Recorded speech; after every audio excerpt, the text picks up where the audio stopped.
It's the beginning of the fucking most, like, one of the most obnoxious seasons of the year.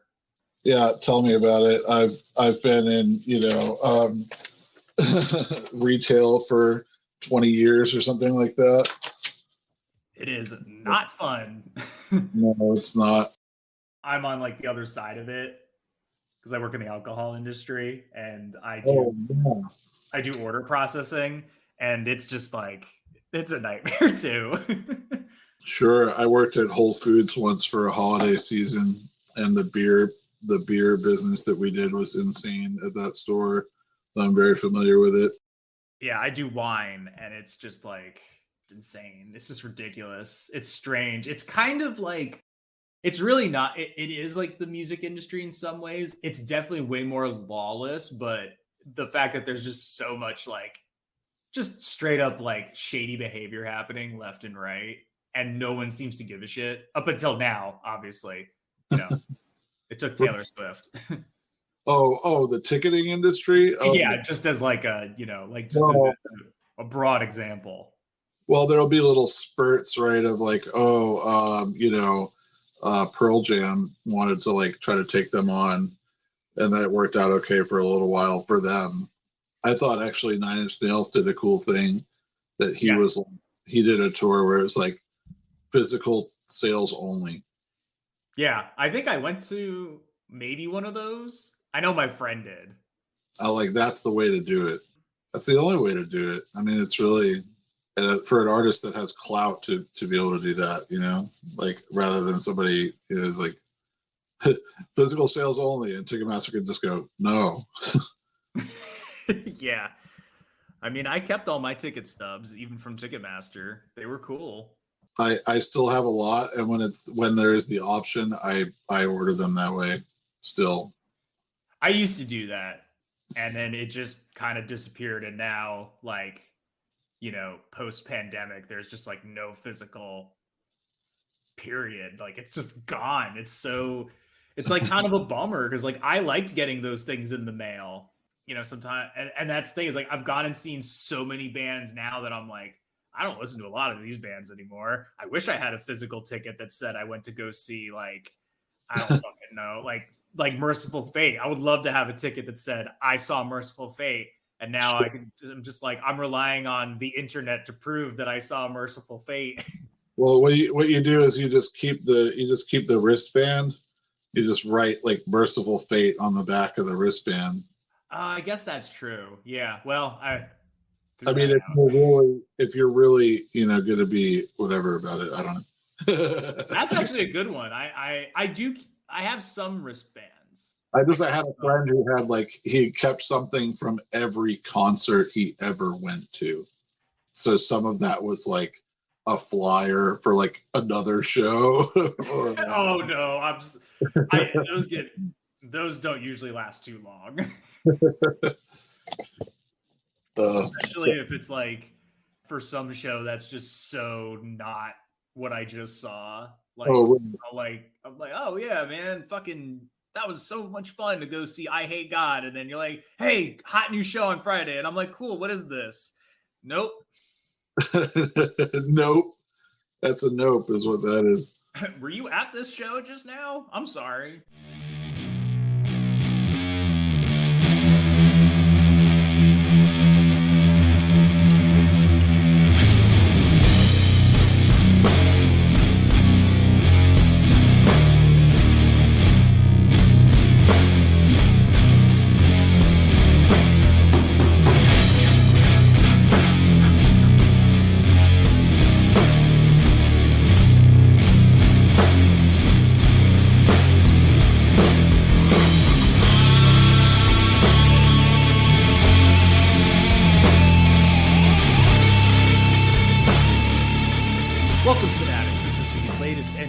Diary of Doom. I'm Dylan, and join me as we look back on the rich history of doom metal and its sister sounds based on the recounted tales of its followers.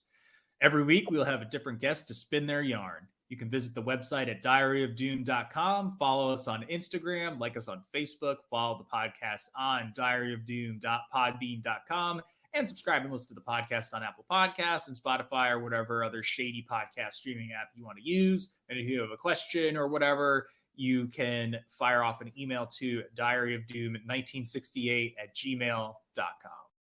During the first age of Middle-earth, Turgon, the elven king of Gondolin, forged a sword that he named Glamdring. He wielded it in the Battle of Unnumbered Tears, which is maybe the most dramatic title for a battle ever, and then later during the fall of Gondolin. For over 6,000 years, Glamdring went missing, being salvaged and surviving the War of Wrath until Gandalf the Grey found it in a troll cave in Eriador during events that we simple folk know as the Hobbit. He claimed it for himself, and with Glamdring, Gandalf slew the Great Goblin shortly thereafter in Goblin Town before he and Thorin Oakenshield routed his underlings. Gandalf continued to use Glamdring through the events of the War of the Ring, and it was called Beater by the orcs of the Misty Mountains. Since then, it has been acquired by a new band of storytellers who go by the name it is also known by, Foehammer. And joining me from Foehammer is Jay Cardinell, who does bass and vocals in the band. Welcome, Jay. Hey, Dylan, how are you? I hope my Lord of the Rings knowledge was okay. So that was actually great. That was really well done. I mean, thoroughly researched. I don't know that I would even have pulled all those names out of my hat, but I mean, look, it does help that there's a very detailed Lord of the Rings Wikipedia out there. But I do have this amp literally right behind me. It says Glamdring on it. Right there it is. See that? But I actually play guitar in the band now. Oh, you do play? God damn it! It's okay because fucking Metal Archives. You did it to me tonight. You really did me dirty tonight. But I looked at our Metal Archives, and you have to look very closely to see that it's only listed by album if you look that way. Oh, maybe that's what I happened. don't have the ability to edit our own Metal Archives, so I have to leave that up to whichever entity is doing that. I think it's Chris from DC Heavy Metal who has so magnanimously put us on there and kept it up to date with our goings on. I just always assumed Metal Archives wasn't actually created by a person. It just kind of came into existence from the internet. It's the AI. Right? Yeah, it was like the first AI like construct that and was a useful purpose. Well, I swear I've read an interview with those guys though. I can't name them by name, but they put all those cat photos up that one time, so they can't. That was very funny. Anybody who's a fan of cats is a friend of mine. So, well, you said you're a vet, right? I'm not a vet, but I work for a vet. Oh, you work for a vet. Okay. I'm just in the industry. Yeah. Okay. Understood. Well, anyway, asterisk Jay actually plays guitar in the band as well. But Foehammer has a sophomore album out called Monumentum, came out on November 18th, and it's heavy as fuck. If you aren't familiar with them, they're based out of Virginia. You've been around for almost like 10 years now, I think. So like, what are your earliest experiences with music, and what kind of like, I guess we'll get to like what drew you to eventually putting Foehammer together? Well, truthfully, despite the fact that I'm kind of from DC, Maryland area, my first exposure to anything sort of like in the, what do you say, like crushing world of music, slower, heavier stuff. My friends and I would get copies of Maximum Rock and Roll back in the day. And that was when there was a lot of coverage of labels like Slap-a-Ham, Bovine Records, Rhetoric Records. There's others. I mean, you could go on for days, right? But bands like, I don't know, Grief, Youth Corrupted sort of stood out to me from like where you'd say like most of the stuff on those labels was sort of like faster grindcore or power violence or thrash or that kind of stuff. But it seemed like there was always some bands lurking around in the corners of that scene that were doing like this super slow punishing thing that's not, what, I don't know, it's doom, but it's not blues based doom. Right. Yeah. It's not groove based. It's evil based. Right. The evil stuff is what really I got into first. And then it wasn't really until my sort of 20s that I got more into like the stoner rock or Maryland doom kind of stuff, as just kind of being exposed to it through the scene. And, I guess being of an age where you can go to places that serve alcohol. Did you have any like childhood experiences? Were you raised musically at all? Like, did you have a musical childhood, or was it like, did you have to find that on your own? Actually, very much so. My parents were both musicians, as well as my sister is a musician as well, though none of them really did it professionally.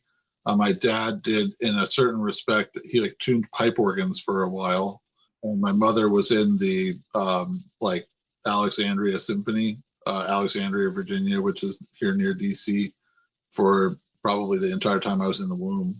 So I definitely was exposed to it from a young age, but I was actually, interestingly, my parents were pretty strict, and I wasn't allowed to really listen to anything but classical until I was like fully a teenager. So it did actually have an effect that kind of, when I was allowed to start to branch out and seek out my own music, I very quickly turned to like underground, harsher sounds like industrial and metal. But, obviously the access that you have at age 14, like, is pretty small, right? But I mean, I just immediately started digging. So you talked about like, finding the record labels, and that was sort of like how you discovered more metal stuff, kind of like by way of like power violence and, hardcore grind and shit like that. Was there like a specific album that you would consider like kind of a landmark for you that made you start thinking about this stuff a little bit differently? I have to think about that for a moment. But definitely Youth Crush Erode the Person. Like, I got a CDR of that from them on tour, and it was, the thing to me that's really interesting is they're able to write these songs that sound really, really epic, but then you look at them and it's like, oh, it's only 4 minutes long. I still don't really know how they do that. I can't seem to write a song that's under like 10 minutes to save my life. I don't know. So also, I mean, what Corrupted first 7-inch, or like the Grief Corrupted split, or Sleep's, honestly, everybody's all about Sleep, right? But really, like Volume 1, it's gonna sound like I'm lying about that, but that was honestly the first one that Wow, dude, you're like probably the first person to talk about that. I mean, it seems like ever, at least on this podcast, no one talks about the first record. Yeah, I mean, everybody's all about Holy Mountain, but I always honestly thought Holy Mountain was like a kind of a weird release. But that's not to say that Volume 1 is not weird, but that was the first one that me and my friends heard, and it's good weird. Like, it's got that something about the way the vocals are enunciated and the way the riffs are played. It's just got this weird kind of demented vibe to it. Oh yeah, it's like you can tell that they didn't really know what the fuck they were doing. I think that's part of it. So I listened to it. It's been a long time since I've like listened to it. I've spent a lot of time with Holy Mountain and the Sciences. I remember not really liking it that much. I kind of was just like, man, this is like almost like a chore to get through. But maybe I should go back and check it out and like, see what it's about. It does have a cool album cover though. I like that they had like a fucking Dali on there. I don't want to say actually that it's not the first time that's come up. I just feel like it's the first time in a long time. That's like the lowest possible effort album cover, right? We're like, oh well, we're gonna use this Dali painting. Like, we're just what does it mean? Oh, I don't know. It's cool. I don't know. But yeah, I mean, I think that album is really killer track to track, but it's hard for me to separate it from my nostalgia for it. And, you consume things differently when you're a teenager versus, right now I'm 42. When you have time to just, every day after I get home from school, I'm going to listen to this album again. Yeah. Versus now you're like, well, I can listen to any of like thousands of metal albums that just came out, the past 2 months or something. Yeah, and sometimes stuff that you're like, oh wow, somehow this popped up on streaming. I don't even know how. This is just like some obscure band from like Switzerland that put out like one record. Before Foehammer, I was wondering if you could talk about some of the other bands you've been involved with. I feel like I saw that you were involved with a band called The Bible. Yeah, we did have a band called The Bible at one time. I'm not speaking with the creator of The Bible, am I? Well, yeah. Well, I mean, it's in a manner of speaking, yes. Well, I mean, my idea of it was, okay. How do I get into that? That band was a band where we did weird, heavy covers of soul and funk and whatever else we felt like. We did like a Danzig tune and like a Talking Heads tune, but all covers, but like weirded up kind of, distorted bass. And I don't know, lineup for that band shifted a lot over the years. And so my idea with that was it was the Bible of rock and soul. But anyway, that band became another band that technically still exists, but has been on hiatus for a little bit, called Black Dominia, which is more of like a, let's say, like free jazz, stoner, doom, dub, freak out stuff. I don't know. It's all improv. So we improvise every time we play. If it's live or if it's practice, we've never written a song. We just balls to the wall, improv it every time. Wow, that's pretty cool. That's been on hiatus since the pandemic. We just haven't been able to get back together. It's another band that's had a lot of different members and sort of shifting lineups and stuff, but we're bringing it back 2023 for sure. Otherwise, I had a band prior to Foehammer, immediately prior, that was called Gradius with some friends. That was like a tech death sort of grindcore kind of thing. I can't really take too much credit for that. Those guys, the Fletcher brothers, had that project since like middle school or something. They just brought me on, to like basically play bass on a bunch of songs that were already written. And we wrote some together, but, unfortunately, a lot of bands, people's paths diverge, and we didn't really end up doing much with those other songs that got written. I had another band called Ambition Burning. It was like a 3-piece, like hardcore punk band, like maybe influenced by like Dead Kennedys, Bad Brains, that era of stuff, that speed of stuff, with some like heavy kind of stoner parts and some blast beat parts, that sort of thing. Just basically, again, whatever we wanted to write. That we had going for a number of years, and it was again a thing of like we did one album and played a bunch of local shows, but didn't really tour too much, and it kind of folded. So like a lot of crossover in your material. I guess that's true. A lot of blending of styles. I hadn't really thought of it that way, but yeah, I guess that is true. I listen to all genres of music, so it makes sense. I mean, I feel like even if you're like, I'm going to write something of this style, naturally, this other stuff is going to come out in it. Yeah, definitely. So when did Foehammer come into existence? Can you kind of talk about that and sort of like, what were the early days of the band like? Gradius had come to an end, and we were just kind of sitting around twiddling our thumbs.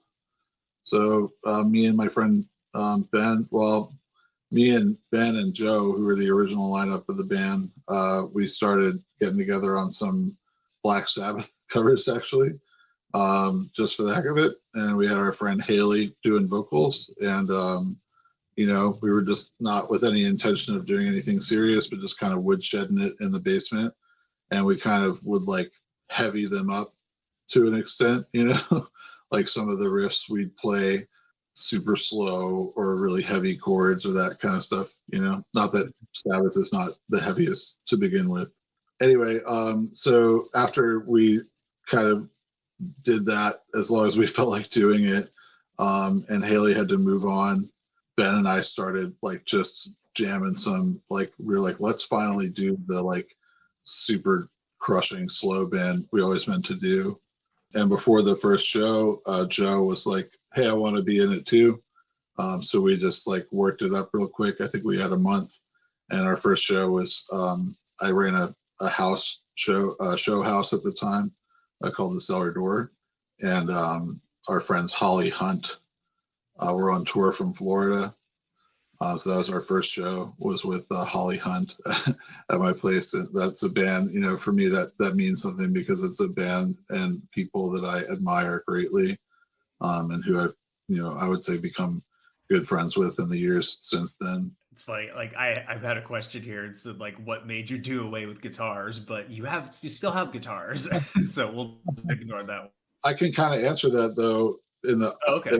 opposite way, I guess. So what really happened was, I mean, without getting into it too much, but I mean, people's priorities maybe move on or are different, or people grow apart or what have you. So I don't want to get too much into it, but Ben left the band and Joe invited our other friend, Ben Price, who we knew from a band that we were friends with and that we toured with, actually called Elagabalus, who's Ben and our friend Dustin, who we love a lot.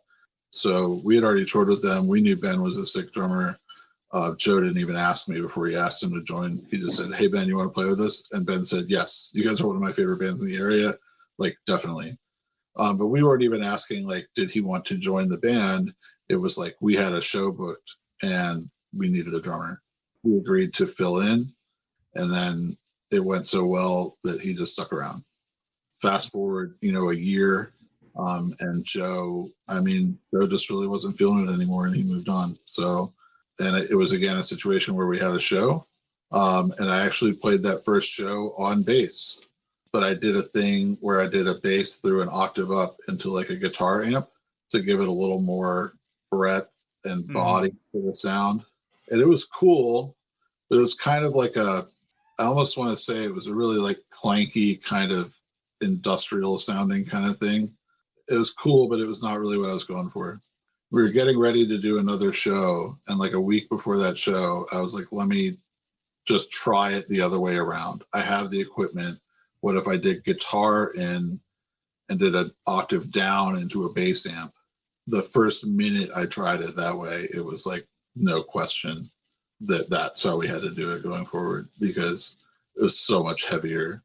It's just like, you know, my jaw dropped immediately. Like, okay, well, scrap that, and I'm just going to practice this up. I had a week, and I just practiced it up on the guitar and got it ready.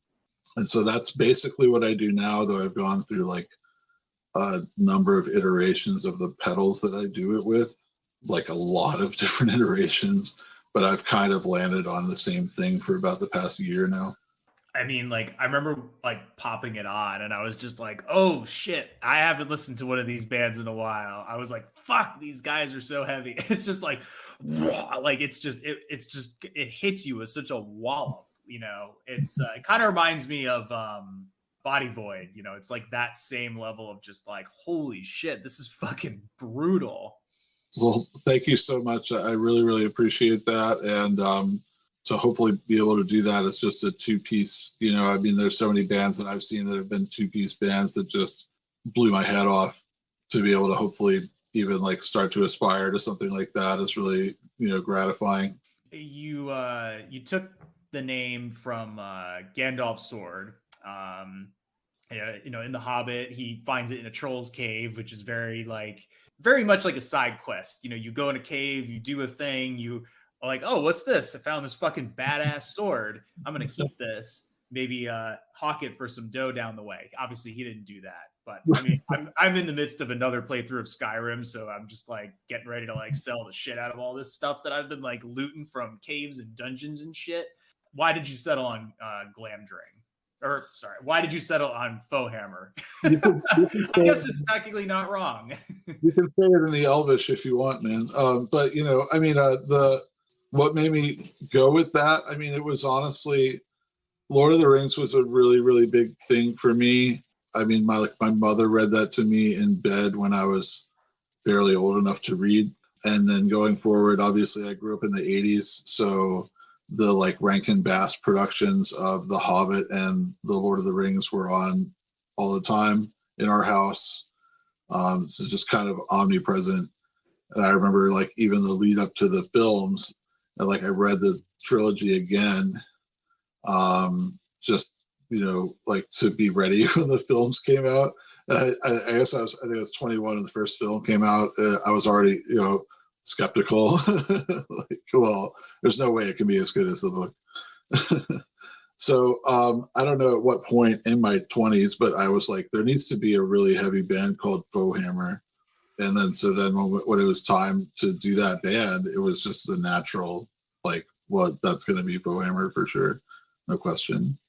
It is very metal. It's just like, it just makes you think of something. It's like just some dude holding like a weapon, just being like, and putting down some bad guy. Yeah, like a faux hammer, it's just brutal. I think so. I always thought so. And I mean, it's just like, it's also like almost like inspiring, like to like hammer your foes in any way that I don't know, whatever you take that to mean, maybe you have like a toxic office situation or something, or I don't know. This is badass. It just like works. And it's also funny too, because like Gandalf isn't like the most brutal dude in the Lord of the Rings, but he can still handle his sword as well as anyone else. Well, and I mean, honestly, if Gandalf is going to have a sword, I mean, that's like the one to have. It's almost like it's meant to happen or something. So that's how a lot of that stuff in that book is kind of, it's like prophecy and destiny and all those attributes. I mean, I gotta say, I actually really like the cartoon version of The Hobbit. I think it looks cool as hell. Kind of hard to go wrong with what's his name as Gandalf. John Huston. John Huston. You stumped me on that one. I would not have pulled that name out, and I don't honestly think I know who that is. Oh, he's like a old timey actor. He directed a lot of movies too, like back in like the 50s. And he was in Chinatown opposite Jack Nicholson and a gajillion other fucking movies. And like, he's got a bunch of kids. They're all like actors too. So, but he was the voice of Gandalf, I believe, in that. But I like that movie a lot. The smog looks cool as hell. I only saw the first Hobbit, the new ones, and I did not like it. In my opinion, it's really unfortunate. It's not that it's terrible. It's not that there's not good work in it. And I mean, that's kind of a thing about movies, right? So you have like, how many people worked on this movie? Like thousands of people, right? Mm-hmm. Like a lot of those people did a really good job. But like from a storytelling standpoint, it's crap. And I mean, you just look at the source material. You have like Lord of the Rings. We took 3 pretty long books and we made it into 3 pretty long movies. The Hobbit, one pretty short book you could probably read in like 3 to 4 hours if you wanted to, and now we're going to make it into 12 hours worth of film. So I know they already like successfully shrunk it down to one cartoon movie too. How did you fuck this up? Really silly. And I mean, me and my friends were honestly like kind of champing at the bit when those movies came out, but it was like we were really excited when the first one's coming out. The second one was coming out, we were like not quite as excited, and the third one we just fell off entirely. We didn't go see it at all in the theater. And I did eventually see it, but I will just say, and I'll big it up right now, that there is a thing called, that you can find online, called the Tolkien edit of the Hobbit films. It's the Tolkien edit, and I'm at a loss. I have to Google here real fast who the group was that were responsible for that, but they basically did like a magic trick, and they edited out the characters that they made up and put in that movie, and they edited out all the filler crap that wasn't in the book, and they took those 3 films, they condensed it down to like a 4.5 hour movie that works, that is basically fairly adherent to Tolkien's, story, at least, if not vision. So, I think that's the way to watch it, and not waste 12 hours of your life on some major Hollywood BS. but that's the way I live. I'm not, whatever other people enjoy, I'm not trying to piss on that. If you liked the Hobbit films, people are allowed to like things. So that's okay. No, I hear you. That actually sounds really interesting. I might look into it. I might not. I don't know. I mean, I have read the books. I like the books. And I like the movies a lot, actually. I rewatched them for the first time in a while, like on those old big collections they put out, those really nice DVD ones, like in the nice different colored boxes and whatnot. And I had never watched the Lord of the Rings extended, or I'm sorry, I had never watched Return of the King extended, and I never finished Two Towers. So I was like, oh, I'll fucking knock this out. I'm unemployed at the time, so and I really like those movies a lot. For the most part, I have some problems with Return of the King, but I do like them a ton. And I don't know if I'm gonna watch the new show. I heard mixed things. So as someone who's a deeper fan of the source material, where does this sort of stack up for you? Is it worth a metalhead's time? Wow. Okay, so I guess I kind of worried that somebody was going to ask me about that. Rings of Power, I've watched honestly about half of the series now, which is really disgraceful. I should have just binged it all the first day, I suppose, but I haven't done that. Does that say something about the material? I don't know. Not really. It really says more about the amount of time I've had lately for watching TV and stuff like that. I think it's really good. Like, it's really good. Objectively, it's really good. Visually stunning. I think the acting is great, but like, it doesn't make it not a fan fiction. Right, because they are taking like some liberties with it, right? And because they couldn't do stuff with the Jackson movies. It's basically all liberties. Yeah. It's really like, so yeah, I can get a little nerdy about this. So the only thing that they have the rights to is the appendices to the Lord of the Rings books. That's it. They can't talk about the main story of the Lord of the Rings. They can't talk about the Silmarillion, only like in tertiary form. They can use characters from the Silmarillion, but they cannot use characters that only exist in the Silmarillion, for instance. So that's pretty much left them. It is the Second Age is the only era that they're really allowed to speak on. Much of the Second Age in the Tolkien mythology is empty. I don't know how many hundreds or thousands of years worth of time it is, but it's a long time and not much happens in it. So they were just like, all right, well, fuck it. We're changing it up. So they can really just be like, okay, well, we got to have Numenor in there. We got to have Galadriel in there because she's a super ancient being. Sauron's rise to power is during that. And that is honestly like, that's a reason for however many seasons they've decided to make this show for, as far as I'm concerned. I have really high hopes for it. But it's, again, you just have to go into it with the mindset of like, this isn't like Tolkien, purity or something like that. This is fan fiction. It's going to look cool. It's going to be fun. But I feel like people have this idea that like, okay, well, like, I'm a Star Wars fan. Now a Star Wars movie has come out that doesn't match my vision of what Star Wars should be. So now my childhood is ruined. And I just think that that's a really juvenile way of looking at things. You can enjoy Rings of Power and be like, that doesn't take away any of my enjoyment from reading the book, or that doesn't take away enjoyment of my watching, the original Peter Jackson trilogy, because they're just separate things. If somebody makes something in a franchise, I don't like it, well, then I don't have to watch it. Yeah. Oh, yeah. The way that people get worked up about over a lot of different things. It's not just, Lord of the Rings. It's all kinds of whatever you want to call it, media, content, entertainment. People have horrible takes on this shit. It's so entitled. It's just like, God, like I try not to get as upset about some of this stuff. Sometimes people do fuck it up. They do fuck things up. It's not that doesn't happen. In this case, you just see some ugly behavior coming out from people, and it's just not cool. No, and truthfully, like, I'm an old fogey. I'm still on Facebook. It's stupid or whatever, but I like it for the groups.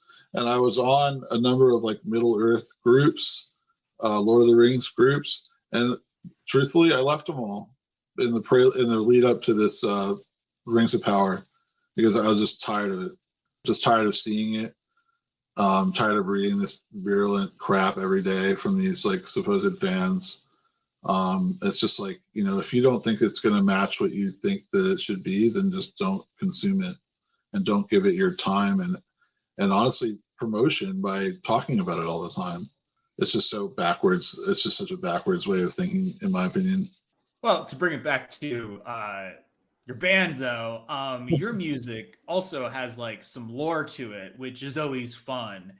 So, like, you know, what is the kind of? Can you talk about the story or the lore, and like, you know, for you, what are the challenges of writing a quote unquote narrative in song format? You know, I know there's like the concept album, and it's not that it's like unheard of, but in this, you know, like this to me feels like, you know, you're trying to build like some kind of epic. You're trying to, you know, build the groundwork for a world, so to speak. So like, it's got to be different than like I'm sitting down and just like writing down a bunch of details.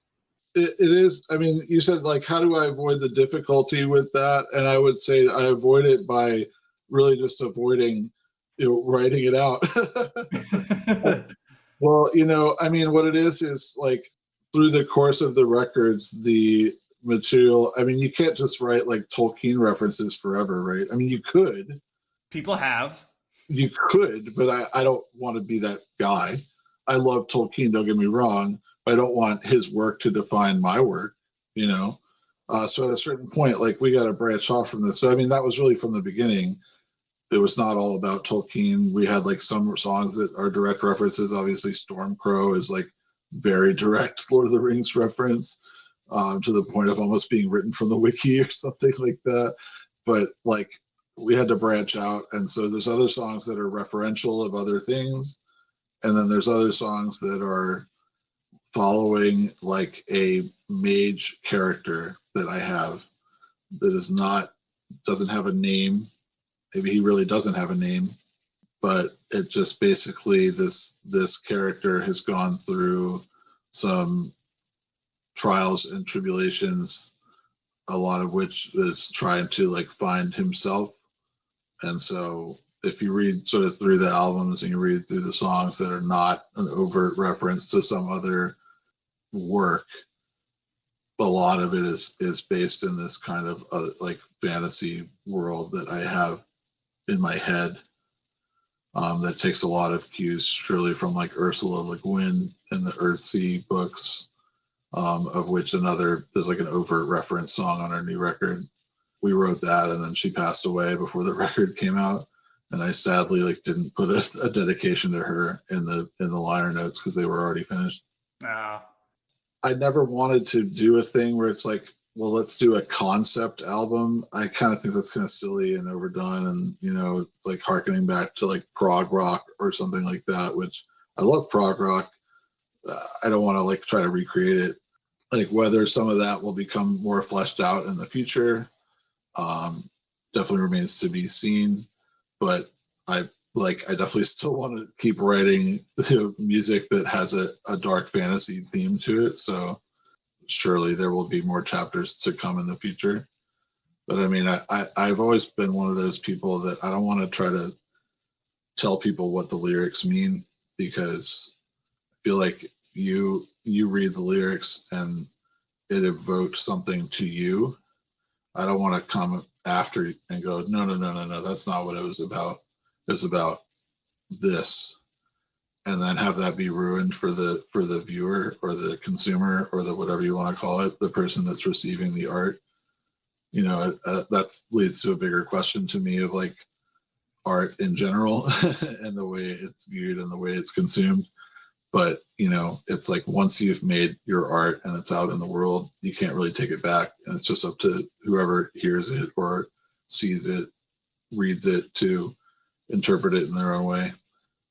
So I wouldn't want somebody to read some of my lyrics and take some sort of really personal meaning to it. And then, I mean, not that you would, I don't know that you could do that with my lyrics, but, you know, if you could, I don't want to stomp on that.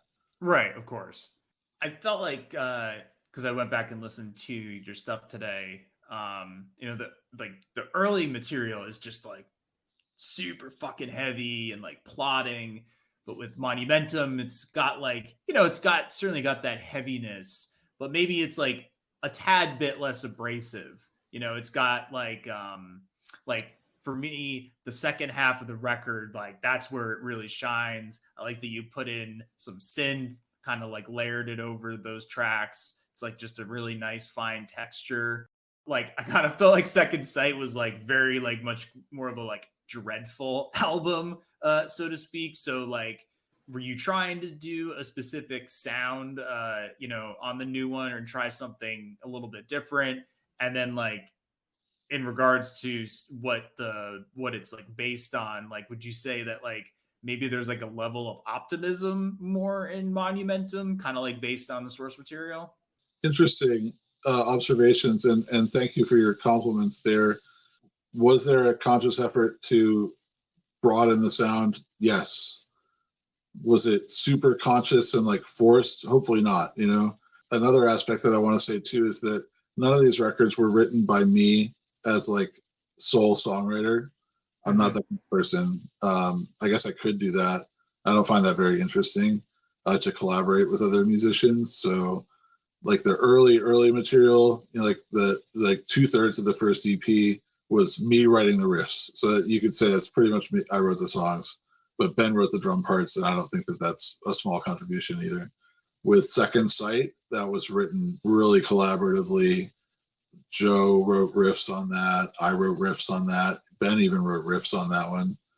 But I would say that the thing that we were going for as a band at that time was like we just wanted to be as brutal as possible without really a thought for like, is this consumable or something? I don't know. I'm not thinking about that now either, but it's a different collaborator. It's Ben Price, who he is an amazing musician in his own right. If you're not familiar, he's in a ton of bands.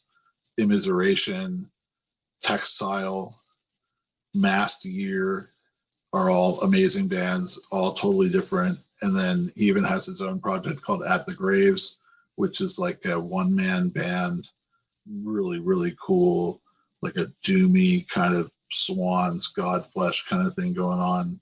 So he is an amazing songwriter in his own right. It would be a huge mistake for me to not collaborate with him on that.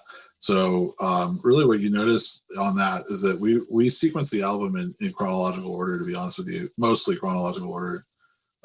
So Orm Embar was written by me years ago. And honestly, the second track, Oblivion, is a Ben Price, like he wrote that himself years ago. And then it wasn't until 2019, the year leading up to the pandemic, we wrote all the other material, collaboratively in the room together. So some of those were riffs that were just kicking around a little bit, but most of it was just bouncing the ball back and forth in the room of like, hey, what do you think of this? Hey, what kind of riff would you write after that? And just keep going like that. And that's my favorite way to work by far. So I would really say, I mean, like the idea of it was to sort of have it be a progression from going from like almost more of the older sound. I would consider Orm Embar like more of the older sound, but it's a little more progressive. And then leading into like the outro is like total, I don't know what you want to call it. We kind of call it shoegazy. Like it changes to like a major key at the very end there. And just like, it's like a super like headphones moment. Like if anybody's listening to the record, if you put it on headphones, that last song and last part especially really benefit from some headphones listening. There's a lot of deep stuff going on in there. But yeah, I mean, it's, trying to get back to your original question, it was a bit intentional to make it a little bit more progressive. Just get bored, and honestly, again, like Ben would be bored with that too. I wanted to, even before Ben joined the band, I was like, we need to get some more dynamics going, for lack of a better term, in terms of tempo, in terms of volume, in terms of everything. And then the other question was about, were you trying to change did the sound reflect any of the like source material in that? Because I mean, I think I haven't read any Ursula K. Le Guin, but just based on how people responded when she passed away, and like kind of having just like only a cursory knowledge of like her works, does seem a bit less, no less high stakes, but certainly a bit less dramatic than Lord of the Rings. Ursula Le Guin, I mean, I would just say from the start that she was just a beam of light that we were probably not, privileged enough to have on this earth as long as we needed her. But that being said, Orm Embar, which is the song which is based off of her mythos, is really dark. That's the first song on the record. It's super dark. The source material for that part is super dark. We're talking about like the world's like mages have lost the ability to do magic, and it's like a dark sorcerer that's like basically like sapping all the magic from the world or something like that.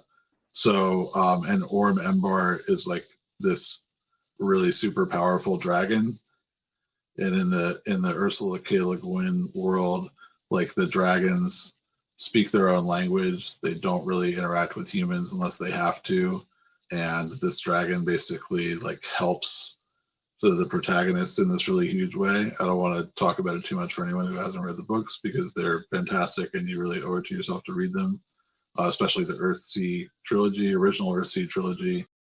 They're written as young adult novels. That's not, you always hear people say like, oh, it's for young adults, but it's written at an adult level.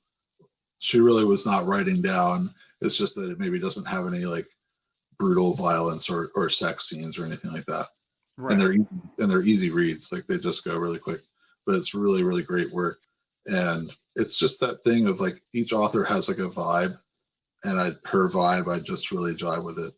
I've read like a lot of her stuff, and yeah, it is. I mean, like it is a little more. I mean, it's a little more optimistic, but Tolkien was pretty optimistic as well. That's true. Somebody said as like a criticism, like, oh well, like the heroes never die in Tolkien's work. But Boromir died. He did. Theoden dies. I guess I would say that like I think maybe the reason I think of that is just like so much of my like Tolkien consumption is like looking at like heavy metal album covers and like hearing the music, and all of that just focuses on like all the dark cool shit that's from Lord of the Rings, as opposed to like the only people that seem to talk about hobbits are like nerd, like no offense, like nerdy people in their like mid 40s who have an appreciation for like drinking tea. or just good food in general. Yeah, exactly. Yeah, sure. Like there's, I mean, again, there probably is, but the Hobbit metal bands are not really like the ones bringing in the the licensing deals. Are there? I don't know. Should I call you on that? There are Hobbit metal bands. Are there? I don't know of them. Which ones are they? I don't know, but I'm sure they exist. I want to know about them.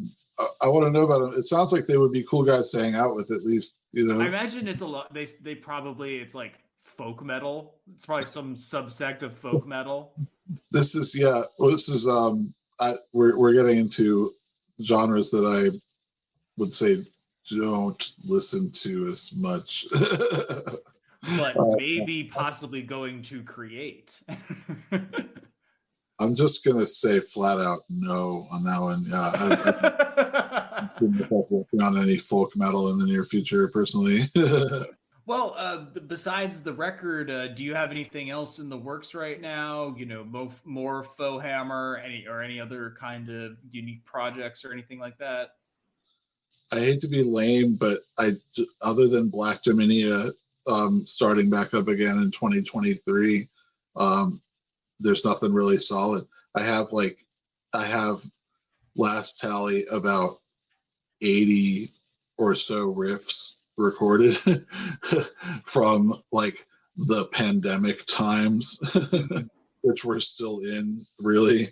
But since like January 2020 through all the various stages of malaise and ennui and everything else that took place in those years, and grief, honestly.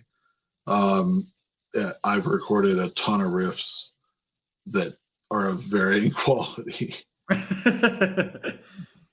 And so those will eventually become songs. But it's just about finding the time. And it's just about, getting to sit down and like sort of woodshed that. And right now we're kind of focusing on trying to get some touring done. So definitely getting out on the road in 2023 is like our top priority right now.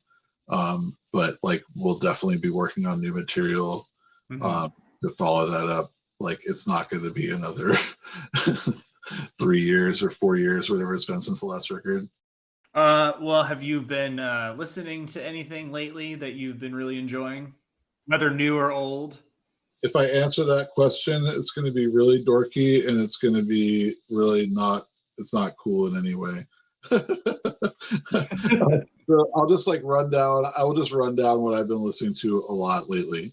I've been listening to a lot of ABBA. I've been listening to a lot of the new Voivod record. It was good. I liked it. Fantastically amazing. I've been listening to the Alice in Chains Dirt reissue that came out on vinyl. It just sounds so sick. If you're a fan of that record, it really sounds freaking amazing. Over the past 2 years, I've listened to like an astounding amount of 3 bands or 3 acts: King Crimson, Oingo Boingo, and Prince. Of which I've gotten to see King Crimson. I sadly never saw Prince and probably will never see Oingo Boingo. Aside from that, like metal wise, I really love the Miasmatic Necrosis record. I don't know if you've heard that. They're phenomenal. I'm really looking forward to a show coming up on the 17th in DC that's sold out. That's Antichrist Siege Machine, Miasmatic Necrosis, Thantif Faxath, and Triac are like all just, that is a nonstop lineup. Aside from that, I really love the band Wormed from Spain. They're a really amazing tech death band. They're supposedly working on a new record. I'm really stoked to hear that. Their EP they put out, I want to say it was last year, was really just mind-blowing, jaw-dropping, mind-dropping. Jaw-blowing. Whatever you want to say. Some superlative. Worm. I was like, oh, Worm from Spain. Oh, not from Florida. Not a different worm. Wormed, not worm. Yeah, Wormed. Wormed. Oh, Wormed. Yeah. Like in the past tense, wormed. I think they're on Candlelight. They put out a couple like really, really amazing albums of this kind of like through composed death metal madness. They're just crazy. Nice. Well, let's see what I've been listening to. It's been a little bit since I've recorded, so a little bit of a list here. I listened to Claudio Simonetti's prog rock redux of the Suspiria soundtrack because I went to go see Claudio Simonetti's Goblin do Suspiria live, which was fucking incredible. That's amazing. Yeah, I feel like I've mentioned it maybe, but I don't think I did. But yeah, that was so fucking good. One of my favorite shows of the year for sure. And then they did like a set. Obviously Foehammer. My friend Chris from Sunrot, and he also does Convex Printing, made a really badass playlist of Godflesh tracks, which is great because they have like a pretty big discography. So this was like, someone who spent a lot of time listening to them and listening to the best of the best. I just want to pipe up because that's my good friend Chris Eustachio. Used to play in a band called Theraroya. We toured with them for a couple of weeks back in, I want to say 2015, 2016, one of those years, in the before times. And I love him so much. So I just want to say, hi, Chris. Appreciate you. And that playlist is amazing. I checked it out. Yeah, Chris is great. I love Sunrise. Just everything about them is great. Yeah, amazing band, amazing people, like bar none. They're super great, super big ups to them. I did listen to I've never listened to J.K. Flesh before, so I did check out the new album. I mean, it's not really like my thing, and it's very different than Godflesh, so I would probably have to check out some more of it. What is it? It's like Justin Broderick's like electronic side project called JK Flesh. JK Flesh? Yeah. I love him and I love his work, but I've not heard of that, and I don't know. You'll have to check it out to make a decision. What else I listened to? I listened to the band Fell Ruin, which is like Black and Death. I went and listened to Asthma Castle. Their album Mount Crushmore fucking rules. I love it. It's like perfect sludgy doom. Absolutely. Again, those are really cool guys too that we know. Foehammer has not played with them, but Black Dominia has actually played with them. Okay. And yeah, what an excellent band and excellent bunch of guys and really excellent album for sure. Went back and listened to the Clutch's self-titled album, King Crimson's Red, Porcupine Tree's Fear of a Black Planet. My love for that band's kind of waned since college, but that is a good record. Russian Circles. I went and listened to Empro's Candlemass, the new Candlemass record. Sweet Evil Sun was a lot of fun. 16's got a new record out. Galpa's got a new record out. They're like a psych rock band from, I forget from where, somewhere in Europe. And listened to Carcass's Heartwork ahead of going to see them with, well, I'll get to that in a second. And a bunch of Mastodon and Alan Parsons Project during Thanksgiving. Oh, I said that's a great list of stuff there. Yeah. And then just some shows that I've been going to. Like I mentioned, the Goblin show. I kind of alluded to it, but Merciful Fate. I missed Creator and Midnight just because of work and shit, but Merciful Fate was fucking fantastic. And, pretty much everybody just said the same shit about it. Very drunk dude at that show. Like obnoxiously drunk. It was ridiculous. I went to go see Undeath, 200 Stab Wounds, Enforced, and Phobophilic at St. Vitus. Great death metal bill. Good old standbys, Weed Eater, and Telekinetic Yeti, and Donnie Doolittle at St. Vitus. Glorious Depravity was supposed to play with them too, but they had to drop off for something. And then we went to go see Obituary and Carcass and Amon Amarth at Hammerstein Ballroom. And let me tell you, that was not a great evening. Because I missed all of Cattle Decapitation because they went on at 6:15. I'm not Cattle Decapitation, but who the fuck makes a band go on at 6:15? Lame promoters. A lot of Valknutes, a lot of Burzum shirts, and like such a muted response for Carcass. It was like they were great. Like they put on a great show. They sounded fantastic. Obituary was fantastic too. But like honestly, the audience may as well have been asleep. There were a bunch of people dressed up like Vikings, and like I use that term loosely. And like I've never seen so many fucking Arch Enemy shirts before either. And we were gonna stay for just one Amon Amarth song just to like, see the big boat or whatever. But we tried to like move to the back of Hammerstein, and we basically got crushed in a fucking total fire hazard of a crowd rush to get to the bathroom or get beer or merch. And it just turned into uncomfortable shoving, like where you're not really sure that it's even the person behind you doing it. It's like the three people behind you. And we got separated. And as soon as we got back together, she was just like quoted Aliens, was like, "We are leaving." So, you know what I got to say about Amon Amarth? Fuck that venue. We have to nuke the site from orbit. It's the only way. No, there was a British guy that like left, and he was like right behind us, and he just went, "Holy shit, what a fucking shithole! Never come into this fucking place again." Well, I mean, I'm not like, I have no horse in this race at all. I will say they are a Tolkien reference band, so in that respect, they get some respect. Oh, yeah, that's true. Automatically. Maybe I should cut this part out. and also, I'll just say I was not aware, I don't know, whatever, I don't know, but I was not aware they have a big boat. That sounds pretty cool, but I don't, it's also silly. But I mean, like what, like Judas Priest, he rides like a motorcycle on stage. It's about the same level of cheese, probably. It is kind of funny. They have they'll get 30 people on it, other people in bands, people from the crowd, and I'm like, that's kind of fun. But also when you're Viking metal, you're automatically attracting an unsavory crowd, in my opinion. Yeah. That's sad because I'm really into the Viking mythology and the Norse mythology, and I mean, we have a song about Jotnar, that's totally a huge part of me. But it's just unfortunate that a lot of that stuff has been co-opted by white supremacists. Yeah, no, it sucks. It's awful.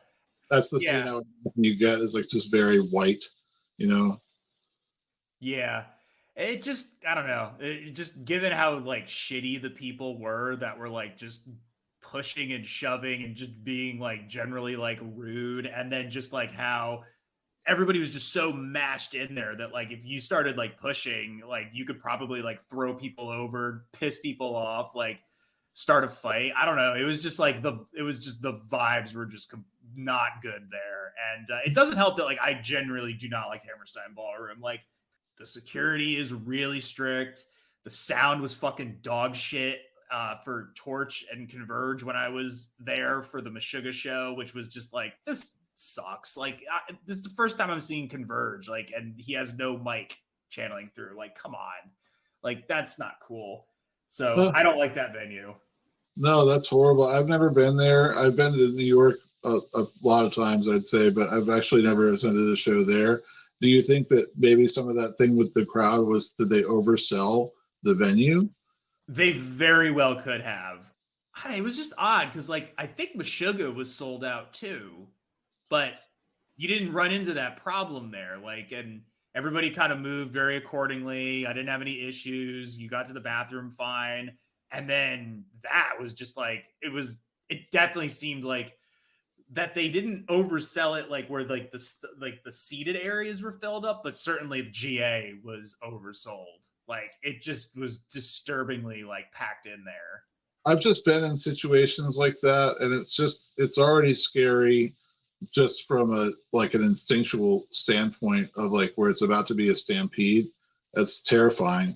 And then, I mean, especially in light of the Travis Scott tragedy that happened, and these concert promoters just basically, I think, wiping their hands of the whole thing. It's just scary out there. And you got people crowd killing nowadays, and it's just, you really got to have your wits about you when you're in a crowd like that now. And it's really, really irresponsible. Obviously, I can't say if Hammerstein's doing it, it's really irresponsible for venues to oversell things, and those max capacities are there for a very good reason. And you can't just do like they did in the 70s with the Ramones and just pack the venue until it's literally completely full of people. Is what happens if there's a fire, Yeah. Oh yeah. It could have just gone south.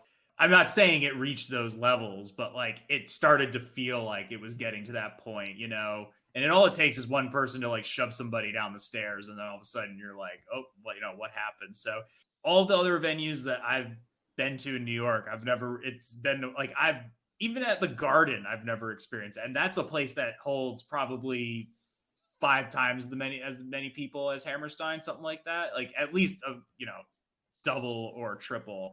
And I'd have never had that problem. Take a while to get out of there. But then even at a tiny place like St. Vitus, yeah, it gets rowdy, but if there's a pit, that room clears out. People got to move, people got to catch some air or whatever. I've never had issues there, or Irving Plaza or Webster Hall, Poussin Rouge, none of these places. And then that place was just nope. So metal bands, don't tour there. I don't like that place. If Jake Bannon's vocals were not audible, I mean, that's a problem. And worse, Torches, and I've already complained about this, but Steve Brooks is just his guitar tone was all over the place. It was just. But I'm sorry, I mean, I've seen so many shows at major venues. I'm not going to name names, but I've seen so many shows at major venues, and the sound was horrible. I just wonder, is there just a dearth of talent? Is there a lot of nepotism, getting people these positions type of thing?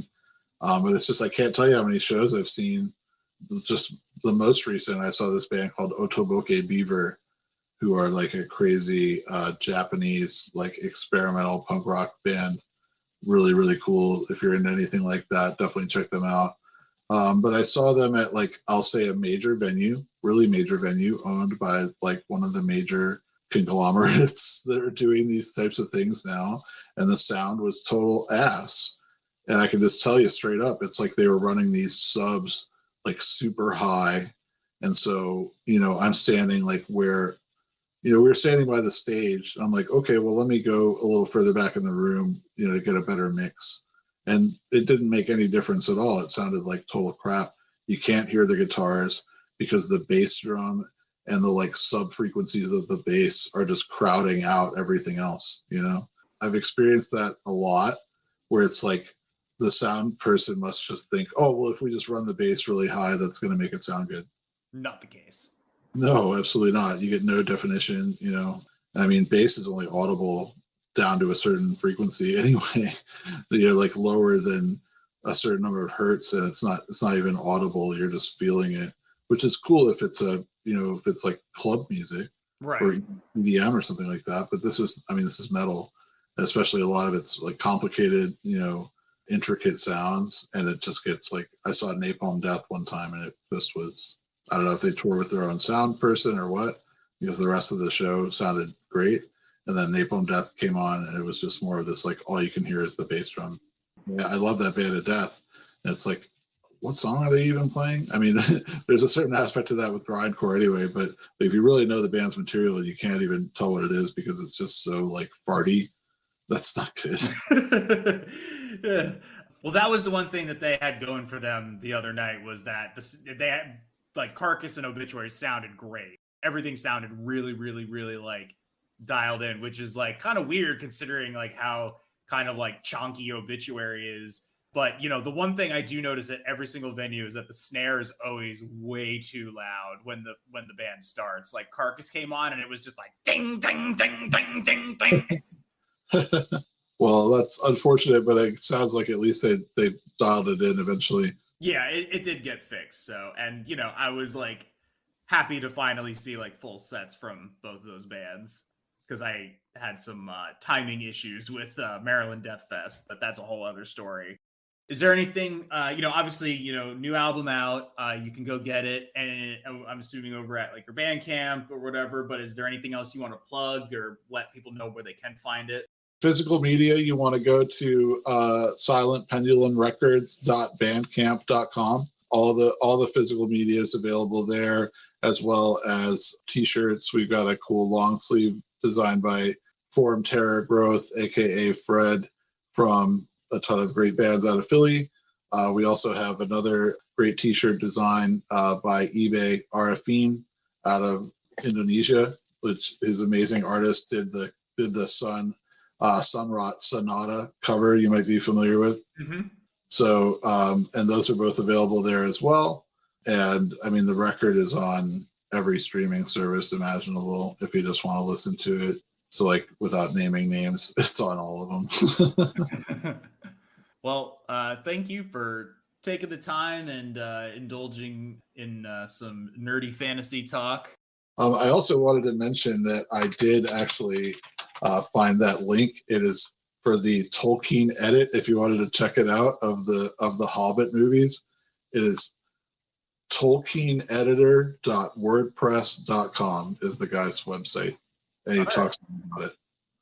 I also wanted to mention, Dylan, I really appreciate you, and that you really obviously took your time with the new record and took your time with our material, and really came up with a lot of thoughtful interview questions. And I like always can nerd out about Tolkien.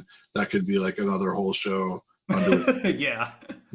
Like, and I'm not even like scratching the surface of somebody like a Stephen Colbert or something, that it's just like, there's so much you can delve into there.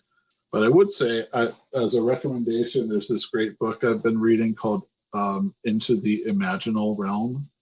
I'm forgetting the author's name. Sorry, by Becca Tarnas. Journey to the Imaginal Realm by Becca Tarnas is a reader's guide to the Lord of the Rings. Thoroughly recommend if you're a Tolkien nerd. It really opened up a lot of ways of thinking about it for me, having already read it probably a dozen times or more. And art by Eric Moonheart Roper, who did all, there you go. All the High on Fire cover art, the original Dope Smoker cover art, all that stuff. So cool little kind of like crossover gem there. Well, I mean, he's like basically my favorite artist, so that's like an easy sell for me. So you got to check this book out. It's really, really cool. I mean, Becca Tarnas, a PhD. She's a PhD in Tolkien, and she really does an amazing job of making you think of aspects that you wouldn't necessarily think of, and also talks a lot about how Tolkien sort of got his stories from, in his opinion, he was not writing them, he was accessing them, another realm. That's what she's talking about, the imaginal realm. Imaginal sounds like it's a made-up word, but she goes into that as well. It's really not. It means something different than imaginary. And what that's referencing is that he would, to write his books, he sort of would enter what he considered a realm called fairy. And all of his stories, from Farmer Giles of Ham to Rover Random to The Hobbit to The Lord of the Rings, all of that came from this other world that he would mentally like transport himself to. Gets into things like, you know, for instance, he would say like the character of Faramir was like a total surprise to him, that he just showed up and he didn't know what he was there for until he later found out what he was there for and what his purpose was in the story, that sort of thing. I feel like I've heard of that before or something like that, or just like when I was reading about Lord of the Rings or some shit like that. Like I remember reading like he didn't know what to really do with it, and then he had like this like sort of like stroke of, you know, genius, I guess, and that's sort of like what that is. It's like a weird you know, metaphysical. He's just, I think, one of those inscrutable minds, you know, where it's like you're like, oh well, he was just writing these as like stories for his son, you know. But then you're like, yeah, but he also came up with like what 5 languages on his own, and then said like, oh, these stories are just a vehicle for the languages. But then you've also created like probably one of the greatest literary works of all time. I mean, you know what, the Lord of the Rings trilogy is the greatest selling book ever under the Bible. Yeah. Like, oh, but it was just as a vehicle for this language that I made up. It's like not really a fair explanation either, you know. It's just, I think he was working on multiple different levels, and then I mean that's on top of like fighting in World War I, you know. I just like, do people exist like that now? I don't know if they do. Certainly in a different capacity. Thank you, man. I appreciate it, and I'm glad that you had a pleasant experience here. Happy to make you feel welcome and whatnot, and you know, as long as you're making fucking heavy ass, crushing, cool ass shit, I'm gonna, you know, I'm there to check it out. I appreciate that so much, man. It's really been fun. I really appreciate the opportunity to nerd out about all this stuff, and nobody ever asked me about things like my lyrics or my mythos or anything like that. So it's really, really greatly appreciated. So much so. Check out Foehammer, check out Monumentum, and you know, go throw them some what is currency in Lord of the Rings? Is there currency? Wow, that's a stumper right there. I don't believe I can come up with a denomination. I think that's just going to have to be a question for next time. Yeah, well, I don't know. I guess throw up some septums for all you Skyrim fans out there. What I'm going to go do now, I'm going to go kill some more things and steal some more treasure and kill some more vampires. That'll do it for this chapter of the diary.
my partner's watching a streamer that does a lot of screaming.